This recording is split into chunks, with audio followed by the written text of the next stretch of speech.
بودجه را اونچه که ما تو دولت بستیم 2% در حقیقت رشد. ইরানের president Masoud Pezeshkian বলেছেন, যুক্তরাষ্ট্র বা ইসরায়েল যদি তেহরানকে আত্মসমর্পণের বাধ্য করার কোনো চেষ্টা চালায় তবে তা ব্যর্থ হবে।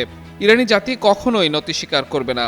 বুধবার তেহরানে জরুরি সেবা কর্মকর্তাদের সঙ্গে এক বৈঠকে পেজেশকিয়ান বলেন, তেহরান কোনোভাবেই যুদ্ধ বা অস্থিরতা চায় না, সবসময় বিভিন্ন দেশের সঙ্গে গঠনমূলক আলোচনা ও পারস্পরিক মিথস্কের উপর গুরুত্ব দিয়েছে। নন ইনভার্টার এসির দামে ঘরে আনুন বিদ্যুৎ সাশ্রয়ী ইনভার্টার এসি। এখন 1.5 ton my one inverter AC মাত্র 48,900 টাকা পাওয়া যাচ্ছে মিনিস্টার শোরুমে।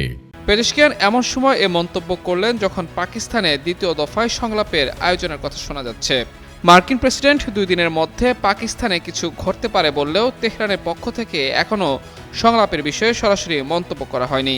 এক কূটনৈতিক সূত্রের বরাত দিয়ে ইরানের রাষ্ট্রীয় বার্তা সংস্থা IRNA জানিয়েছে, তেহরান ও মধ্যস্থতাকারী দেশ পাকিস্তানের মধ্যে বার্তা আদান প্রদান হয়েছে ঠিকই, তবে নতুন কোনো বৈঠকের বিষয় এখনও নিশ্চিত নয়। গত 8 এপ্রিল ইরান যুক্তরাষ্ট্রের মধ্যে 14 দিনের যুদ্ধবিরতি শুরু হয়, যা 22 এপ্রিল শেষ হওয়ার কথা। গত শনিবার একটি চুক্তি করার লক্ষ্যে ইসলামাবাদে 2 দেশের প্রতিনিধিরা বৈঠক করলেও তা ব্যর্থ হয়। এজন্য পরস্পরকে দায়ী করেছেন 2 দেশের প্রতিনিধিরা।